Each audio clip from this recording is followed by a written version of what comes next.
I actually said to Clacky a few days into it after I lost again, like just playing a normal shot just to roll in or whatever and miss the ball.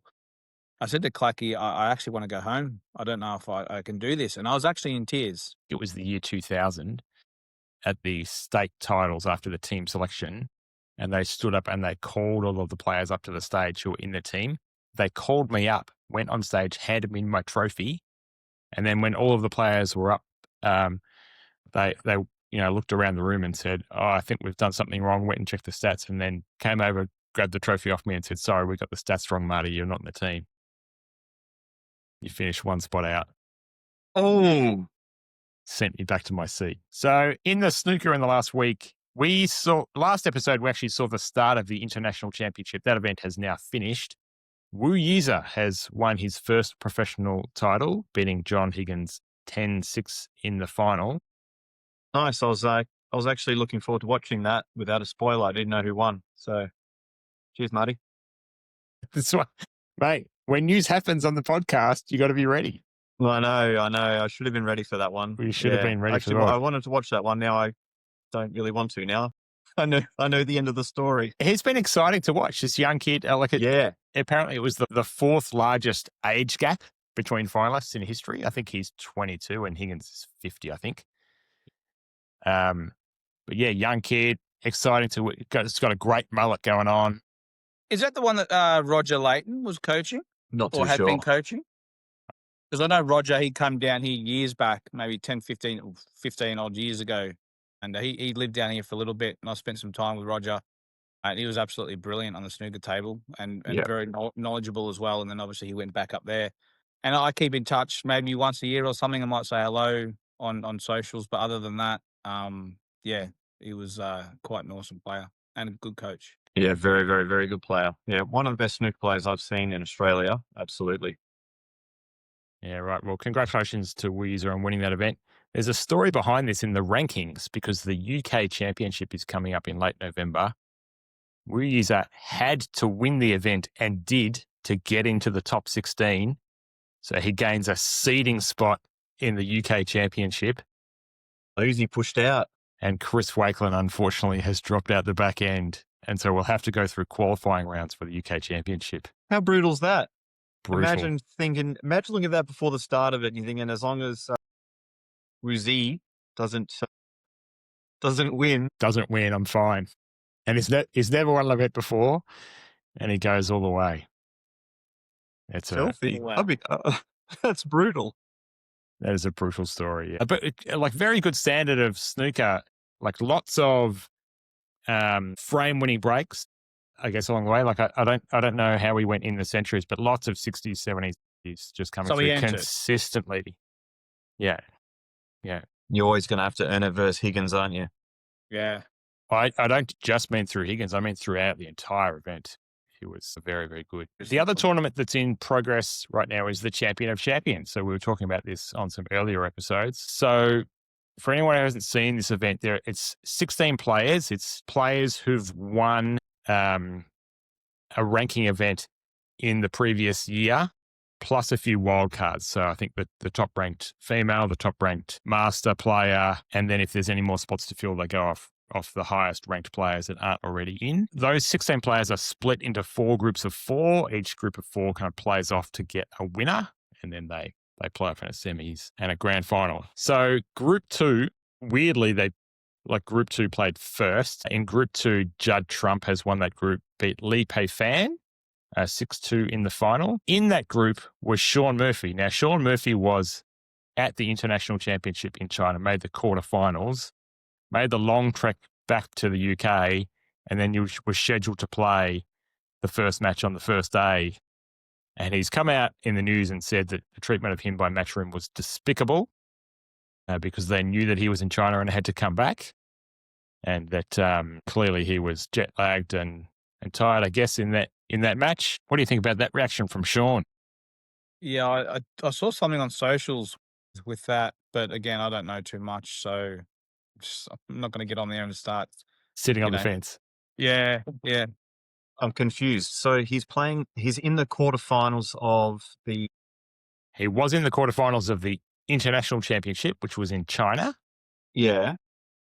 And then he flew back to the UK and had to play, I think, the day after he landed back in the UK to So there play was a scheduling clash, was there?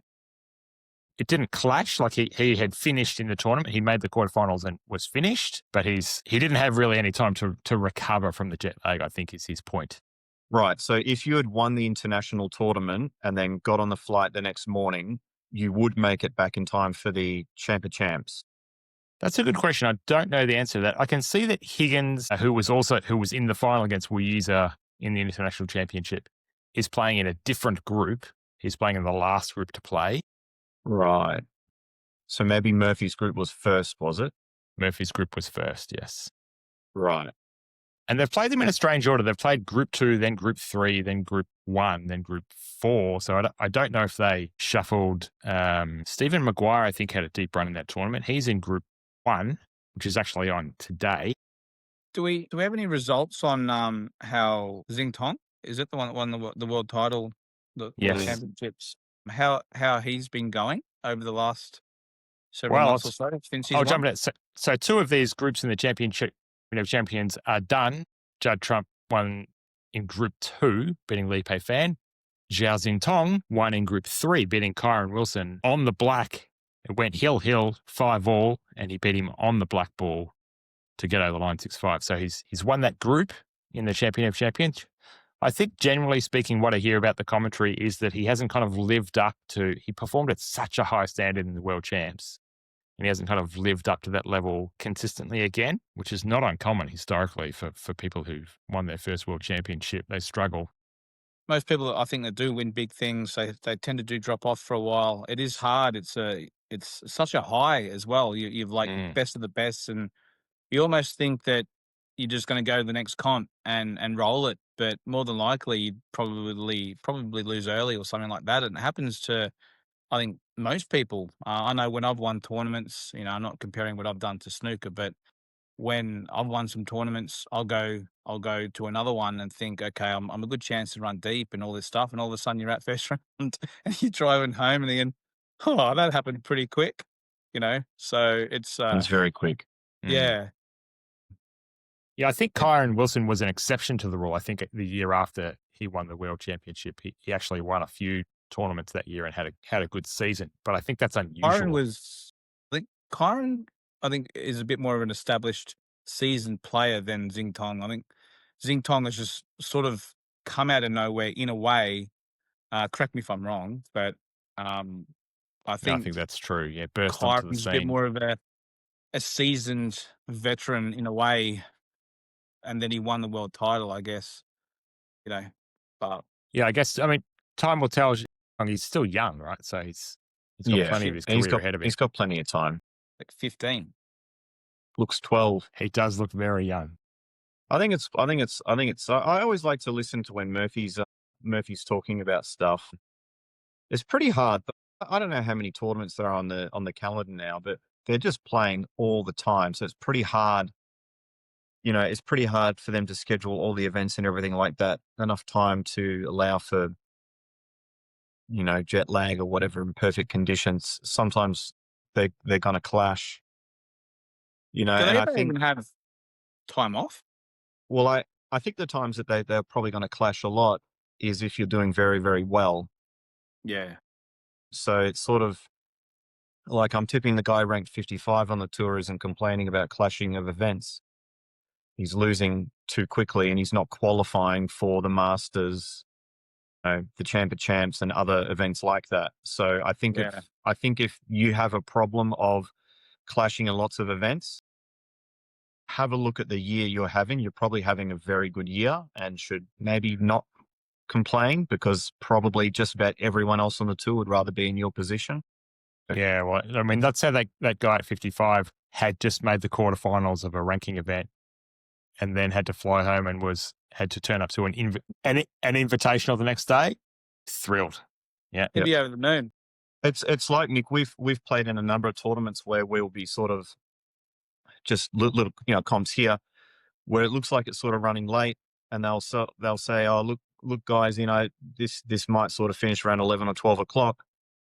if you're still playing at 11 or 12 o'clock at night, you're in the semis or the final. You don't care, So, That's why I've I never mean, liked people that split the money right at the end. They make the final and go, "Hey, let's oh, split it, go yeah. home." Yeah. I've spent 6 or 8 hours now making it to the final. I don't care. We can split the money if you want. I've never done that. I'm happy to split the money, but some of it has to go one way or another, so it's not a split. Yeah. I don't care if it's $5, but Yeah. we have to play. I like playing. That's what I'm there for. I'd rather, go home to my hotel that night knowing the fact that I won the, Friday night knockout, won 8 or $900 and I won it, not split, 3 or $400 in the final. I'm not there for that. I'm there for the that that win, that endorphin release, like that Mm. driving home, that I don't Last know, that man standing, yeah, Yeah. yeah, that There's feeling there's that there's there's a you good have. feeling about playing in a grand final. It doesn't matter what it is. It could be $100 comp, It's just a nice feeling. Yeah. Yeah, you have to win all the small comps to be able to win some of the big ones. That's why I say to all the students and that come over as well. You have to go to all the little comps. Go win your comp that's in Pakenham or whatever that you might play. It costs you $10 and you might win $100. You know, Mm. it's a win. Win's a win. Go to another one and win that one. Go to another one and win that one. I've won hundreds of little comps, and then that all helps me win the big comp because you can't win the small ones without winning the big ones. And you don't know, you know, the the people there, the tables, the rolls, the cloth, the weather. You need all this experience to be able to use that and actually win and turn that into a win in one of the majors. There's times that we've won a major and there's times that we've been nearly out and we've had to dig deep. And maybe it's just something small or that little 1% that we've done that's got us through the next round and then we've gone on to win it. But 100%. Yeah. without playing those little tournaments, we know nothing. We're just waiting to lose. We're waiting for these excuses, a roll or something to bob up and go, oh, look what happened. And, now I'm just driving home. Yeah, you've got to do whatever it takes, go and play, get those little Mm. wins. And then I promise you, you'll start knocking on the doors to some bigger ones. Yeah. I mean, even if it's just little comps where there's not even any proper competitive players, where it's just down at the local pub where there's just a coin op table and there's the same 8 or 9 guys who are just they're Yeah. just tradies. If you've been playing game for a year or two, you should be able to beat those guys.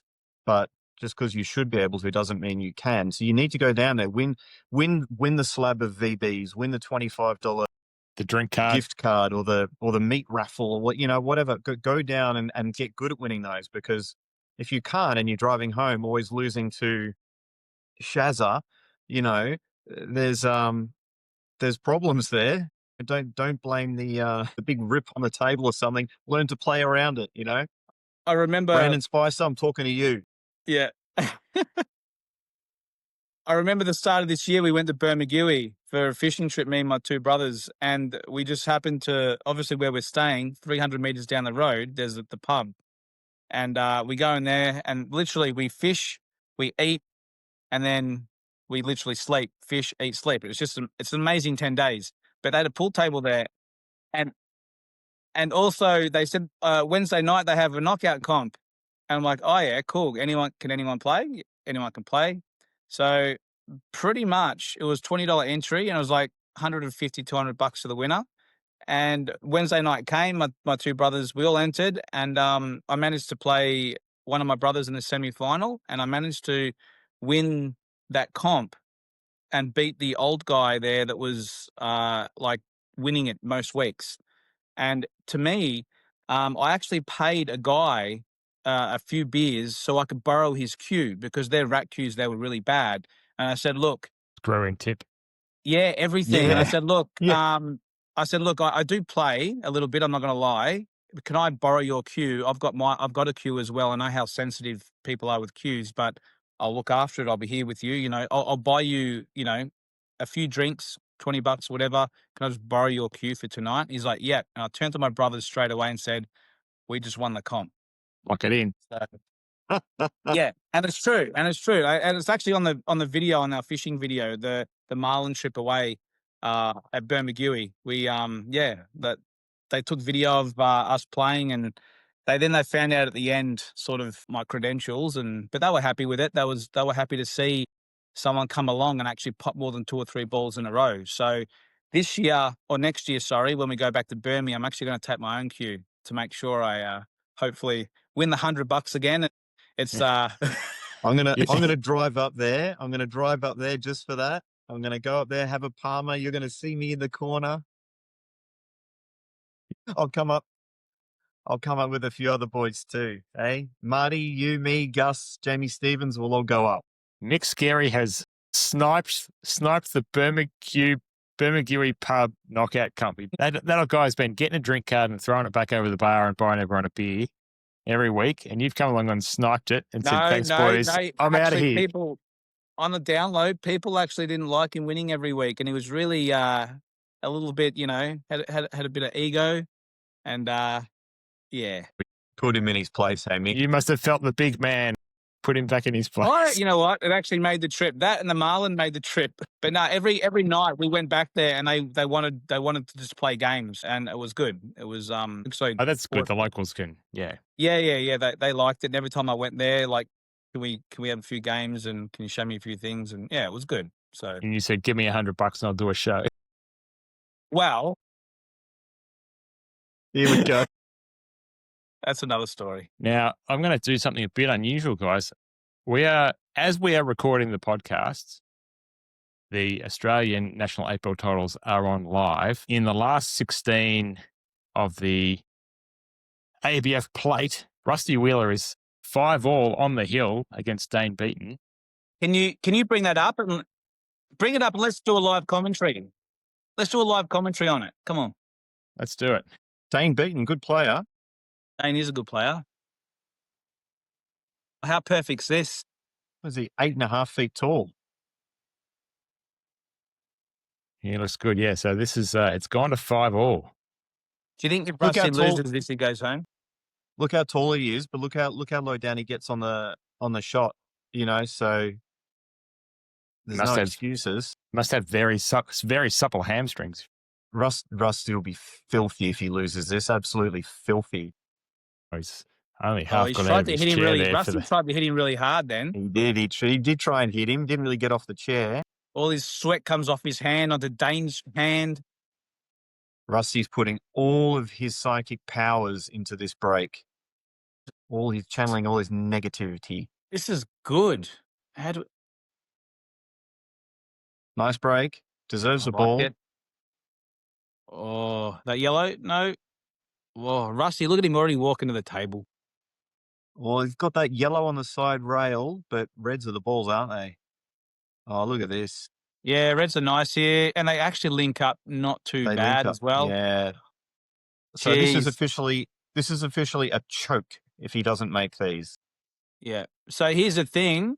I think that red down the bottom left, the higher one, I think that could be the one that might bring him undone. He's going to have to yeah, so this is good. I think that red down the bottom left might bring him undone later on. So let's see. I will give it to Rusty. He's very good at making these outs. Just finishing off. That's not good. Do they pass? I thought he had to be on the one on the rail.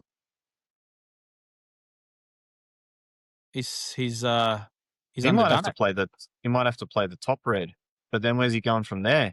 He's actually really stuffed this. And this is the guy I can't beat. If he plays this, he's going to be in the same position here. He's in trouble. He should leave this one. He's got to hit this hard. Yeah. But he's going to be in the same position. So I would have left it and just played off the rail, bottom right or something. I actually don't have any idea what he was doing there. He's good at these little shots, though. You think, and then he's playing safe. He's kicked the yellow over. That's a good shot. Now, that looks like a nothing shot, but what he's done was he's promoted his ball. He's hit the yellow to the side rail on the left, and he's also hit Dane's other yellow to the right-hand side of the table. So he's actually done so much in one shot there. Dane just does not want to leave the white on the left half of the table up the top left, because then Rusty can play half ball off the red that the white's closest to now, and Snooker behind the bottom left red. So be very careful here, Dane. Do not leave the white on the left-hand side of the table. This is a big mistake. Big Overcut mistake. this. No, overcut this and get to the right hand side if you can. Don't like that It's no because better. you're either leaving Rusty on the snooker or you're leaving him on the pot. Yeah. I did not like that option. If Watch anything, him smash screw into that. the yellow. Oh, he's missed it. I was going to say, if anything, smash those yellows up from that are at the top of the table. Smash them and get them down this end of the table. Create some traffic now. Pot this yellow to top right and then lay a snooker and promote your yellow down the table. Yeah, anything. Just start bringing your balls down here, because if you don't,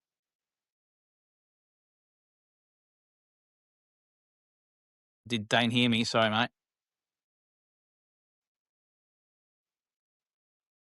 He's like Does that look the like me with glasses? tall version of Brent Reed. Gonna be me in a few years. In a few years. Look at Rusty in his chair. He does not look positive really at tall. all. No. He looks like he's sweating, man. Look at him. Look how red he is. My goodness. My goodness me. He has dropped a few kgs as well. He's actually he's thinned out a bit. Yes, Rusty, you're about to be snookered. I like it. Give it a bit more. That yellow's in a good. good That's good. spot. Yep. Yeah, the yellow's in a good spot. Yep. Watch him do something stupidly crazy. What's he going to do? Keeps the pressure on. Yep. Tell you what, hit the yellow and screw back and try and pot that red over the pocket. Problem is that yellow's going to go flying into the reds, and where do they go? No. The other red. The other yellow. One up the top. Oh, yes. Yeah. It's a bit one tricky straight because the up. red's out a bit. Might be worth a go, though. Hard to tell.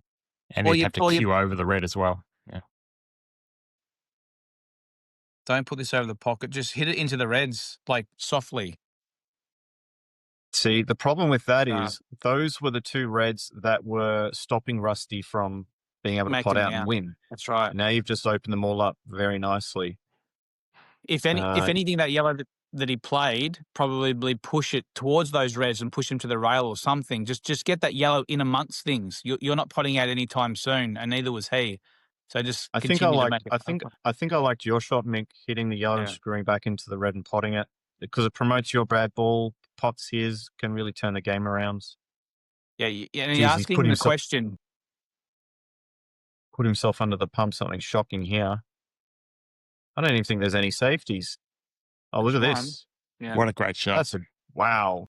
Great shot. Beautiful shot. Yep, Rusty taps the table. 5-all, and he's a ruthless competitor, but he'll still show respect. Did he tap the table because he wanted the white ball to roll off the cushion there, or did he tap the table because he's saying good shot? I'm tipping these two are good mates as well, both from Queensland or New South Wales or wherever that was from. Rusty. Here we go, Dane. Jeez, this is tough. Yellow to middle, is it? They're all there now, so this is it. I think Dane, Mick, when you and I were playing more nationals, I think he was making Australian sides. I think Maddie made 1 or 2 or something, or he was very close. He was doing well. Yeah, he was a standout of where he was. Always been very good. I felt for a while there he was probably the best player in the Queensland team for maybe a few years there. Yeah. Yeah, I'm pretty sure he's made at least one Australian side. He's the captain of the Queensland Tiger team this year. It's not surprising. Yeah, they got a good side actually. Good shot. Good opener. A little bit unlucky there. Jeez, that could have been nicer. All right, so I'm probably taking the one in the center, maybe going into the black, and then seeing what happens after that. You got to do something here. You might miss the black and go up and down, but you need to make something happier. Is there a snooker option on the left-hand yellow? Hard because he's got to. If Rusty hits one of his reds, puts you back into trouble. So unless he plays a double now, I think you've got to have a go here. I think you do too. Yeah, it's tough, but yeah, I don't really. He might have a snooker.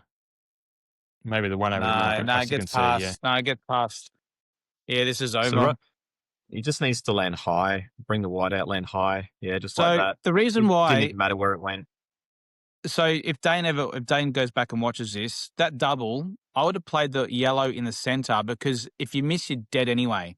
So play the yellow in the center, go into the black. Something might happen. The black might hit the reds. You'll get some action, out there on the table. But if you miss the double, it's just instantly over, and Rusty can roll the balls in.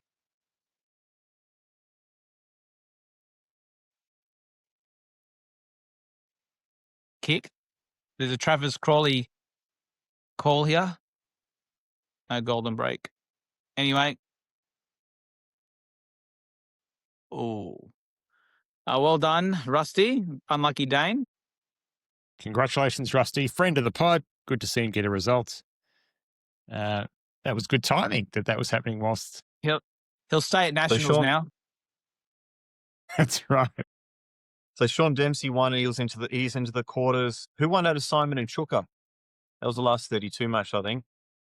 Hang on. I've got these results. So It's a weird event. We now have some of the final 8 decided. Sorry, what was your question? Who run out of... Simon, Travis Martin and Simon. Simon Singleton beat Chuka 6-3. Yeah. That was a good run from Chuka. Like, he's had an awful start in the team's event. I don't even know if he's gotten a frame yet. So he desperately needed to get a win to get his confidence back for the remainder of the event. So good to see him make a bit of a run in the plate, win a couple of matches. Where can we look up the results? They are on poolstat.net.au. Chuka beat Chris Beagley earlier in the day, 5-4. That was a great match. Do we have anyone with any positives or negatives about the Rassilon tables up there? How they're playing, how they're compared to the Supremes that we played on, and how they compared to the 7-footers that we play on? Well, look, let me give you a roundup of the results, and I've got some interesting stats that I want to talk to you about, which might give you a bit of a clue. I haven't heard any specific comments from any of the players, apart from maybe the generosity into the center pockets. I think I've heard a couple of people say, but let me give you a roundup of some scores, and then I've got an interesting follow-up question for you with some stats. So we're into, I think, the second or third day of the Nationals. There's only been 3 rounds in the teams event, and then the first few rounds of the plate. I think they're going to get to the last 4 today in the plate, in the Open and the Women's and the Masters. So in the Open teams event, Victoria's sitting on top of the table. They're undefeated with 3 wins. Then New Zealand, New South Wales and Queensland are all in behind them with 2 wins and a draw. Still early, but that's how all of that's going. Tem Dixon from Victoria, 9 from 9, 100% in the stats table. Played 9, won 9. Mickey Lennon from New South Wales. That's no surprise. No surprise. A couple of master breaks in there. Mickey Lennon from New South Wales, also on 100%, but has only played 8 frames. Yeah. Dakota Cook, 75%. Dakota, I think, is the story for me. Like, I'm not surprised to see Tem do well and Josh Gorski do well, but Dakota Cook, shooting out of your skin so far, mate. Well done. Keep it up. In the women's teams event, Queensland is undefeated on top of the ladder. Victoria, Tasmania, New Zealand, North, and NT are all sitting on 2 wins and 1 loss. Sorry, actually, 2 wins and a loss. Victoria is actually in second on 2 wins and a draw. 2 players, their draw for the Australian title, the singles. 2 players. I want to see Travis Crawley and Tem Dixon. So Trav is the 4th seed. He's got a bye, and he plays the winner of Barry Crossy, New South Wales, and Tem Dixon. I wasn't expecting that. In the plate that we just kind of covered one of the matches on, in round 4, which is the round of 64, Trav Crawley was beaten by Mark Owens from Victoria, 6-0. Mr. Paws himself, 6-0. 6-0. Big win for Mark Owens. That was a good win. Trav's the ultimate competitor. Absolutely brutal. You want to know where your game is at? Play Trav, race to 6, 8, 10, 12, 15, 21. Play him, and you'll know exactly where your game's at. And more importantly, you'll know exactly where your mental state's at too. Because if you can't play a full match against Trav and not lose the plot at one stage or another, then you need to go back to the drawing board and start working on yourself again. But Trav has it all. He's brutal on the table, brutal while he's playing.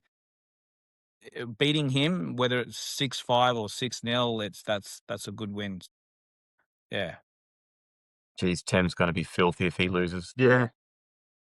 Yeah, I was wondering whether, like he was so good in the early rounds for Victoria, maybe the captaincy thing is actually really good for him. Like he's been there for the team and He'd be a good captain. Focused. Yeah, I think he is a good. I mean, I played in a league team under Tem as a captain. I think he is a good captain. So Yeah, I think it'd be a good one. in the players in the women's event, the top of the stats board, Julie Ward from Queensland, Colby Poole from Victoria. No surprise to see her there. Jolene Coffey and Christy Henville, both from WA. All four of those girls on 8 out of 9 frames. Great start, ladies. Good stuff. Keep that going. You're doing your teams proud. And then in the Masters, in the teams event, WA and Tasmania both equal on top of the ladder, with Queensland in third, 2 wins and a loss. And in the stats, Jeremy Maguire on top of the Masters stats, no surprise, 1 out of 9. Darren Morris and Les Ali from WA and Tasmania, respectively, both sitting up there in the stats. So, yeah, doing well, gents.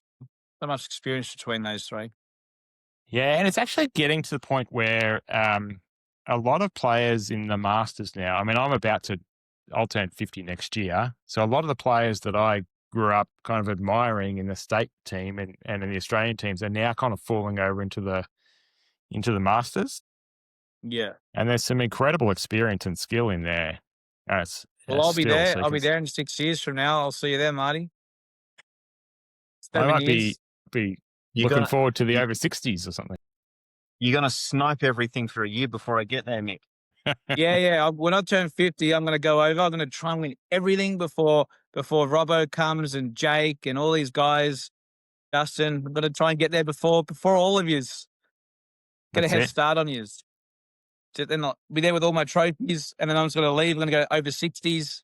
Yeah, that's right. Go over 60s. Mick, then you'll finally be one step ahead of me, hey?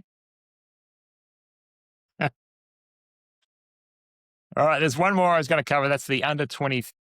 So in the under 23 teams event, Victoria sitting on top of the ladder, 3 straight wins. Then NT, Tasmania and Queensland all on 2 wins and 1 loss. And in the stats up the top, Tri Chan from Northern Territory. Well done, 8 out of 9. Josh Hands, no surprise to see him there from Queensland, also on 8 out of 9. Yes, and Joshy. Jesse Rhodes from Tassie has won 6 out of 8, 75%. So well done to all of you. The Dempsey brothers from Victoria, Sean and Kieran, both in 8th position on the stats, equal on 5 out of 8. Sean, you're letting your little brother keep up with you on the stats, mate. Well done, Kieran. Keep him honest. That was the teams event. And then I'm just trying to see an update on the open plate. We've got a couple of the matches and they're going on. I'm trying to figure out who's in the last 8. We've got Andy Barnett and Jackson Agale. That match is already in progress. This is in the quarterfinals. Mark Owens is in the quarterfinals. We just saw Rusty win, and the other one, I'm not sure. They haven't kind of updated the result. Hang on, let me see if I can refresh and get an update on these results. Okay, so Kale Barrett has beaten Jack Green. Josh Gorski has beaten Greg Segal. Rusty beat Dane, and in progress is Alex Pace v. Sean Dempsey and Simon Singleton v. Phil Bailey. They're the last 2 remaining matches to fill out the quarterfinals. So who looks good in there? Rusty, Kale, Gorski. They're probably the favourites, I think, in that group. Oh, maybe Simon Singleton, who's coming through. and Dempsey if he comes through. Like they're all names that I think They're we all spotted in the good singles now. draw. They're all good. So any one of them can win. I think And in the Simon women, actually. I think Simon. There's a good chance. I think Simon might actually. I don't know. I got this funny feeling about Simon this carnival. I think he might actually do quite well. He's just that kind of player. And talking to him behind the scenes and watching him play as well, I think he's got that. He's got that extra few percent that I don't think others have. I definitely think he's a class above, you know, a lot of players in that room. So Tell you what, I'm I- just looking at. I'm just zipping through the singles here, through the draw. and yeah, I tell you what, just my opinion, the bottom half of the draw seems very, very stacked compared to the top half. Just in my thoughts, like I'm going through the bottom half of the draw, it's very respectable. There's a lot of very good players there. Zipping through it, there might be a dozen guys who could win this tournament in the bottom half. In the top half, there might only be a few, in my opinion. So the bottom half is very stacked for this field. So, yeah. Did I hear you say before, Mark, that that event is seeded? There are seeded players. Yeah, it's all seeded. It goes off the rankings. It's not the state winners. It's the Australian rankings. Australian rankings, yeah. And so, what, 8 places seeded or 16? No, it's more. It goes to 25, maybe 32, 31. Yeah, it goes to top 32. Okay. So rankings, and then yeah, I don't think it's the state champions. I'm pretty sure it's the rankings. Okay. In the women's, in the plate, the last 8 has Bonnie Campbell, Bobby Joe, Mia Newman, Sarah Mohu, Sharon Presley, Lyndall Element. And we are waiting on a result of the match between Christy Henville and Leonie McCulloch, and on the match between Joey Tomey and Kaylee Sue. That's the women's quarters. And let me just give you an update on the Masters. On the Masters, we're actually down to the semis. Jeremy Maguire, Neil Kelly, and Alan Brown v. the winner of Dennis Hines and Tony Massey. Wow.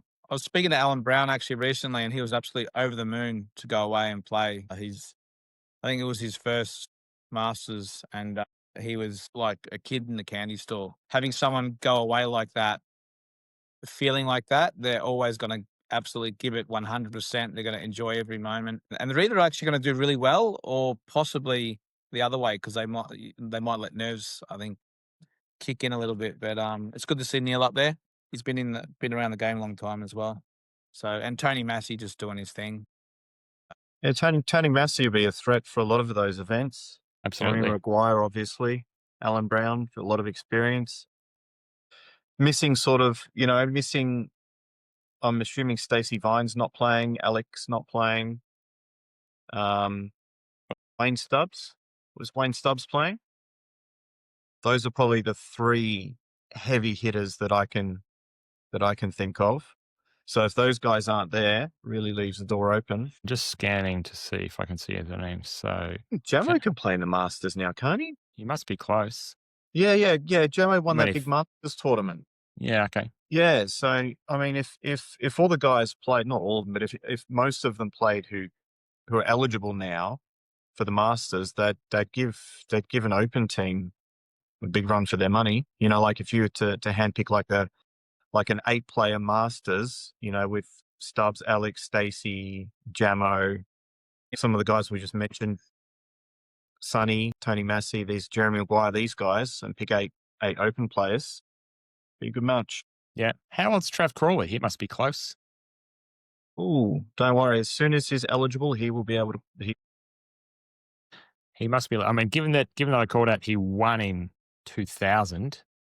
That was 25 years ago. Now, I mentioned that I wanted to call out some stats to try and give you a sense of the tables. Now, I sometimes pull these out, and I think it's very interesting for players at league level who talk about potting out all of the time. And Mick, I think I mentioned this to you one year. So I've got all of the results from 2017, which is when we started using PoolStat, 2017, 18, 19. There was a couple of years off for COVID, then 22, 23, 24. So there's 6 years of nationals. And I can tell you that on average, master breaks occur less than 5% of the time at national level. And I think that's really interesting information for a league player. And I can also tell you that of those master breaks, 40% plus of them are achieved by the top 10 players in the tournament. And it kind of Yeah, that's not surprising. Not surprising, yeah.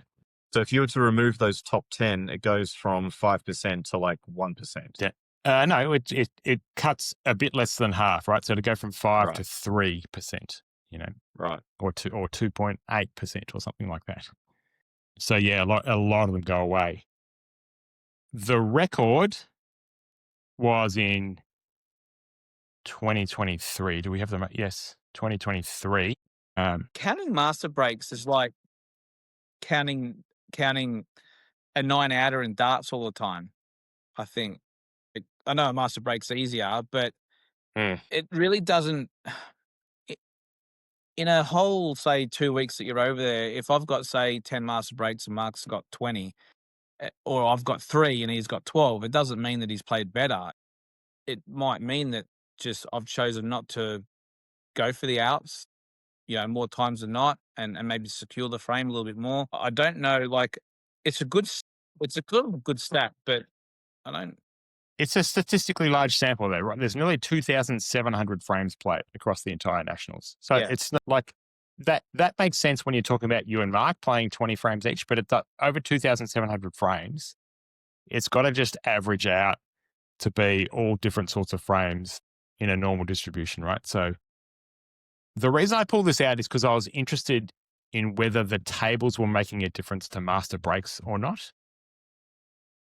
So I can tell you that in the last 3 years, it's been over 5% every year.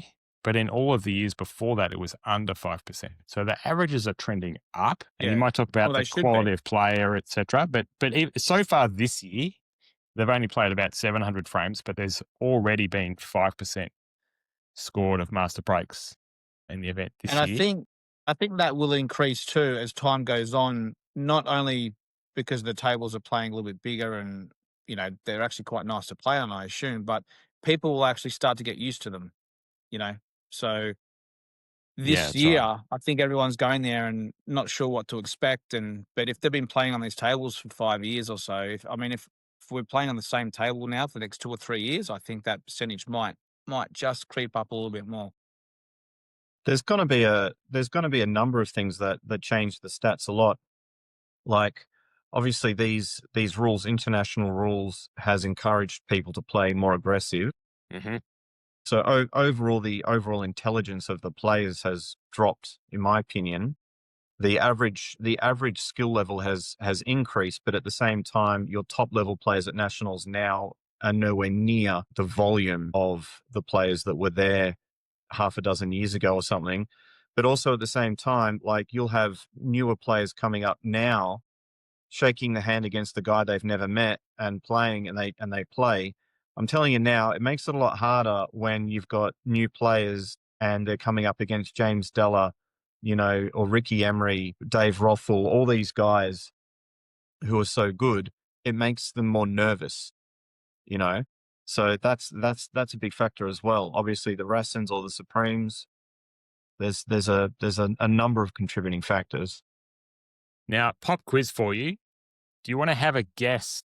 This is just in the recorded history of pool stats. So those 6 years. What is the highest number of master breaks performed by an individual at a single nationals? 22. I had a lot. Couple of 22. I don't know if that's a joke or not. I had a few years ago. I know Jake and Ben had a fair few one year, but that was maybe about 10 years ago or something. I don't know. I think I had about 10 or something. That might be up there. There are two You're players talking that about the share the whole, like, record. 13 days or so over the whole thing. It doesn't include finals. Just in the teams event I'm talking about. Just in It the would teams be, event. I think it'd be close to the teens. So 13, 14 maybe. I don't think anyone's shot 13 or 14. I can tell you, Robbo, you are one of those players.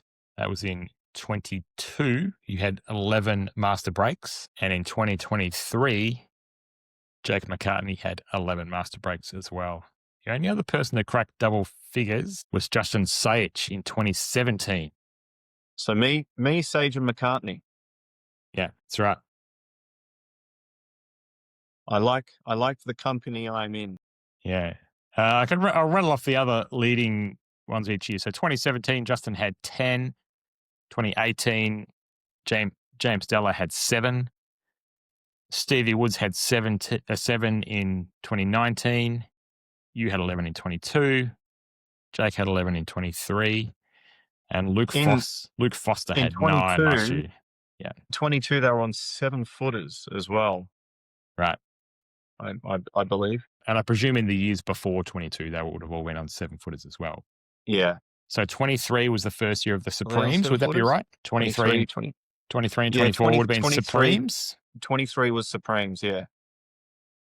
23 Supremes, 24 Supremes, and 25 Rassons. That sound right? And they are the only 3 years in recorded history of Poolstat where master breaks were over 5% of the frames played. There you go. There's my little stat for the day. I'm going to keep an eye on that for this event. Like next time we do the podcast, the event will be finished. I think. Will it be? No, we might be still waiting for finals, actually, next week. But maybe the teams event will be finished. We'll see who's playing. We might be able to sneak in the podcast and maybe sneak in a frame live. Yeah, that's a good idea, actually. There's still a week and a bit of nationals to go. We haven't even started the singles. Yeah, so there's the teams event. Oh, the doubles is also still to come, right? But we haven't. There's a lot. Did you scan the doubles draw at all, Mark? No. The doubles have been a bit of fun. Is it Scotch? It must be Scotch doubles, surely. Is it? Yeah, it is. Yeah. I'm still going by my call. Victoria go through and win the whole thing undefeated. I said that before it started. We'll see how I go. Yeah, it's kind of I don't know if you've looked at the stats of the individual team. It's kind of a tale of two halves. There's a couple of players down the bottom who unfortunately aren't having a great event so far. It's only 3 matches. But it's only 3 matches in, yeah. Yeah, a lot happens even halfway through. Yeah, and it was great to see, like, Chuka, who hadn't got a frame in the team's event, great to see him get a couple of wins today that hopefully will boost his confidence and get him, running. At least he's got a frame in the Nationals and he's up and rolling now. And in fact, got some wins got some match wins in the Nationals, so up and rolling. The most important thing is, I think it's just stay positive. I remember in 2006, my first year, I practiced down at Potter's Den, and then we get to Nationals. Clucky was a captain, and they just changed the white ball from the plain heavy white ball to the spotted white with the red dots on it, and it played completely different. I lost a few frames straight away from it, and I'm like, I don't even know how to play with this white ball. And I actually said to Clucky a few days into it, after I lost again, like just playing a normal shot just to roll in or whatever and miss the ball, I said to Clucky, I actually want to go home. I don't know if I can do this. And I was actually in tears. And he goes, just hang in there. You'll be right. And I had my singles that night and I won my singles game and I was able to get onto the table and practice with this white ball. And then literally the next 4 or 5 days, I won 16 frames in a row and went on to make my first Australian side. So it actually, if you stay positive, you never know what might happen. And if you basically, go into like negative and, you start having a brain fade and start crashing, then you can never do well. Yeah, So it's tough. Lesson learned. And I'll just openly acknowledge for everyone watching, we're clearly biased for Victoria, all 3 of us being Victorians and having played for the Victorian team at the Nationals a bunch of times. We will be watching on and just enjoying good pool, whoever's playing it, no matter what. When we get to the final stage, wherever Victoria is, we'll be cheering them on. But it's great to see good pool being played. And like I said on some commentary today, there's a lot of new players there that we just haven't seen before, especially some young kids, which is fantastic. I think there's like I commentated the match with Jaden, South Australia and Victoria, and I think they had like a 15-year-old kid in their side, and he was fantastic. Like he made some poor shot selection, but his execution of shots was great. Like it's just, and he's gonna just come along in leaps and bounds from being able to play at the Nationals. So it's great to see the young kids coming through. For anyone who hasn't been watching along, go and have a look at Cue Ball TV. Cue Ball TV run by Dan Lynch. He's got 2 streams set up at the Nationals. So I think that's across 4 tables. So you can get 2 matches going at once. So two team matches going at once. And the 3 of us have been working with Dan and a few other people to try and get some commentary going. We've figured out some technology where we're able to commentate on the matches even though we're not live at the venue. So you should be able to get some commentary coming on the streams as well. So tune into Cue Ball TV. Dan's doing a great job up there. Always very supportive of 8 Ball. Yeah, great to be able to watch this stuff. The amount of hours he's spent in those chairs every day, 10, 12, 15 hours a day, just, I don't know how he does it. So, yeah, show your support, jump on and, give it a like and watch it. He was telling me yesterday he's got a Starlink. He bought himself a Starlink satellite because often the venues have poor internet reception. So he's bought himself a Starlink satellite. And yesterday he climbed up onto the roof of the venue so he could put his Starlink satellite up there and ran the cable all the way down to inside. So he's got good internet to be able to stream for all of us to watch. Like he's just so committed to his craft. Thanks, Dan. I've just been looking at some of the open doubles. Yeah. Yeah, it seems to be a bit of a divide. So like obviously this Nationals, you do have maybe like a dozen players who could win the singles, in my opinion, and any of those dozen players could win it any year. I know this year's not as strong as other years, but you can't take anything away from those top guys who could win any other year, and some of them have.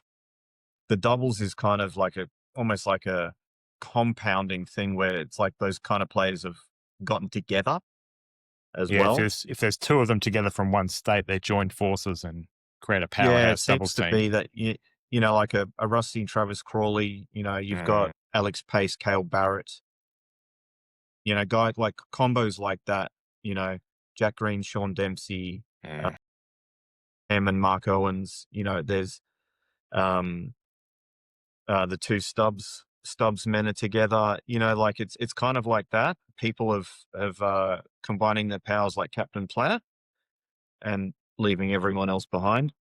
So we'll see how that goes. Scotch doubles, there does not tend to be, in my opinion, as many upsets. I think that good players who gel well together, like a Mark Owens and Tim Dixon, become even harder they don't become better. They just kind of stay the same. But 2 players who are lower find it harder to gel, and sometimes they can just like kind of fall off a cliff a bit. So I think the doubles for me is actually more predictable than the singles. And there's probably about 8 or 9 quality doubles teams that could probably win it any year. So we'll see how that goes. They are short races. They're races to 4. Scotch doubles, it's more though. Like there seems to be more shots, a bit more talking. Like a race to 4 in Scotch doubles almost feels like a race to 6 in a singles for some reason. Maybe that's my opinion, but no, it's true. Yeah, well, it's my opinion too. How do you think that Rusty and Trav will go together? Different styles of player. They know each other. Yeah, I think Trav, they've played against and with each other, I'm sure, a hell of a lot. And I think if they don't talk much, it'll be fine. And I think if Trav just kind of just lets it go a little bit, like if I put this like, if I was going to play with Rusty, I would just adapt to his style, and we're going to throw the wide around a bit more. We're not going to try and be as precise, but let's just make our shots kind of thing. And I think you'll see that. So I think they'll be fine. I think Trav's smart enough and experienced enough to adapt to a bit more like Rusty, where Rusty can't play like Trav. That's how they can lose. If Rusty tries to pull up and play like Trav, and Trav's going insane because Rusty's a lunatic, they will lose. But if Trav if they just have some fun with it, if they just have fun with it and Trav just lets go a bit, then they're going to be hard to beat. Yeah, I think my observation there is I think Trav can actually play an aggressive style of pool. I've seen him play an aggressive style, so I think that's fine. And I think Rusty is his tactical and safety game is underappreciated. People think he just goes for these crazy outs all the time, but he actually has some smarts in him. The difference for me is Rusty will make a decision in 3 seconds. Yeah. Like he's actually just, as he's walking to the table, he's already seen the shot and decided, and he'll get down and he'll play it so quickly. Trav might play the same shot, but take 25 seconds. Yeah. So it's a tempo problem as much as anything. It'd be fun to watch them. It'll be fun to watch. Yeah, them, that'll be a really good one to commentate. Actually, I'll keep my eyes open for that one and try and be greedy and get on the commentary with a Travis and Rusty match. And maybe a little bit later in the tournament. We'll see where that's going. Well, we got to make some predictions here. Who are we predicting to win? We got the Open, the Women's, and the Masters. In the singles or the plate or both? Not the plate. Not the plate, the singles. I just need to have a think. I mean, Tem's an obvious choice, but I'll stay away from him just because I think it's an obvious choice, and I'll throw in a slightly smoky one, and I'll say Sean Dempsey. I think either Simon or Andy. So I'll stay away from Victoria as well. Yeah. I'll go with Simon. Andy does have a favourable draw, I would call it. Yeah, I haven't looked at the draw. He's in the top. Who am I going to go with? I got a funny feeling about Simon. Yeah, he's in the bottom half, tougher draw. I don't know. I got a funny feeling about Simon. I reckon Simon's going to win it. He's just got that something about him. I reckon he would just love coming over here and winning this thing. I reckon that gets him excited. Winning the Australian New Zealand national trophy singles. Yeah, yes. What Trans-Tasman. What Oceania? Is it the Oceania or something? I don't even know what it's called. It can't be the Australian title because Simon can't be the Australian champion. So what is it? I still don't even know what it is. We can adopt him as an Aussie, can't we? Sure, why not? We do the women's with the New Zealanders. Colby's I think a strong favourite. Lendl's not there, is she? Lendl Vine's not there, sorry. I want to say Colby. She's always knocking on doors, and I think there's going to come a time with Colby. I think she'll just possibly just start winning a few in a row, kind of thing. So I'm going to say Colby for this one. I'm gonna go Melanie Sanders. I reckon she can win because I think Colby's just an obvious kind of choice. I think. Yeah, I'm going to go a little bit outside of the box. It's not a crazy one. I mean, she's number 2 seed, but she's been around a long time, and I don't know. She's from NT. It'd be nice for someone else to win, a new winner, and someone from NT. I think would be good. So yeah, I'm going to go with Mel. Well, I'll stay away from the favourites. Like I do think Colby, like she has such deep runs. She's got to hold herself together and get over the line one year. But I'll go for Lyndall Element. Or Dan Lynch in the Masters. Imagine if Dan won the Masters, hey? How awesome would that be? That would be great. I think if you put a poll up, who do you want to see win the Masters? I'm very sure Dan destroys that poll. How does he run cue ball TV and play the Masters? The stream's going to collapse. That he won't even be able to live stream his own match because it's going to be too focused on playing. Just sort of having a bit of a look at the Masters here. Grant Weekly. Wayne Stubbs is a hard one to go past. Tony Massey. Where is he? I can't see his name in the draw. Oh, Rodney George is in the draw there. Where is Tony Massey's name? I can't even. He might not be there. Then he can't win it. Well, why is He's not there. He's not in the draw. Why is Tony Massey in the Masters plates but not the main draw? I don't know. Maybe you don't know. Maybe you have to be in. You don't know. You don't not know things. You know everything. It's my job to know. You're I'll find out. How about that? Chat Marty GPT or whatever.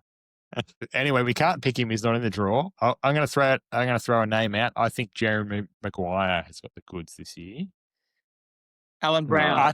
But can I put in a vote for, because I'd really love to see John Barton from South Australia win the Masters. Is he in the draw? He's in the draw. I would love to see JB JB. in the Oh, Masters. I got one.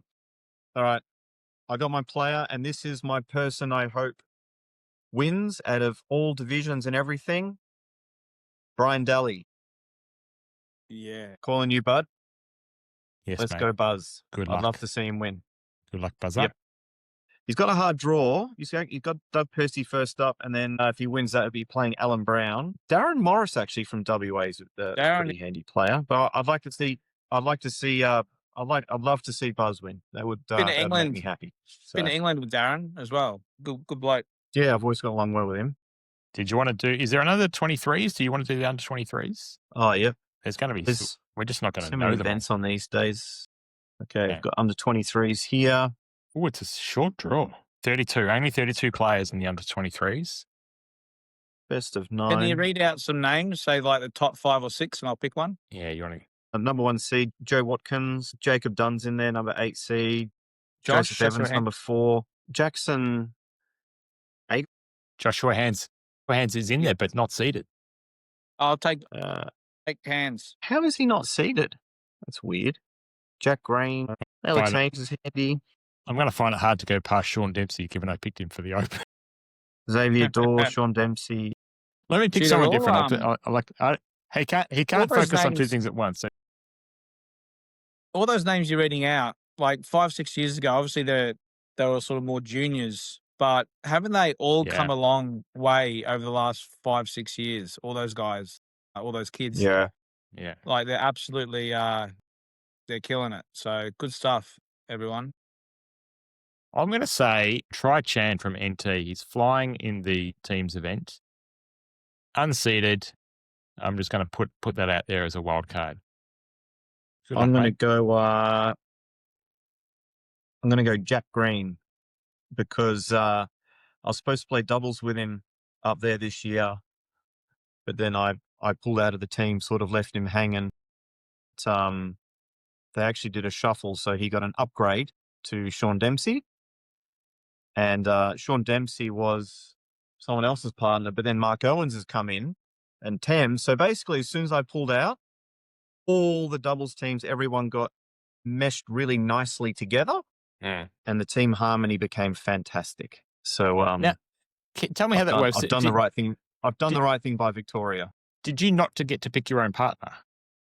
No, I did. So Jack Green, I was actually his 4th choice for the record. Surprised it was that high. I was with Jack Green. Tem, it was funny how everyone entered in, and it was long story short. I think Tem was with like Dakota, and it was all over the joint. But then when I've pulled out, all of a sudden, Jack now didn't have a partner, so Sean Dempsey went with him, and then Mark Owens came in. So then Tem snapped him up, and now I think Dakota's with Josh Gorski. So sort of everyone's kind of happy. Yeah, those teams all sound like they would gel well together. Yeah, that's what I meant. Yeah. They're happy. So I've done the right thing. I would have thought that like Jack and Sean have played doubles together heaps, haven't they? Like, isn't that? Yeah, they almost won the world juniors, the world under 23s. I think they lost in the final. Yeah, that's right. Yeah. Sean was runner Sean up lost in like every 3 event. finals. Yeah. Yeah, the bridesmaid. Well done. Nice to try and pick some winners there. We'll see what our results are like. I don't know if we'll get any of them next week, but maybe the week after we'll be able to review that results. I'll have to keep that little clip so we can see if we got any of them right. Thanks very much, gents.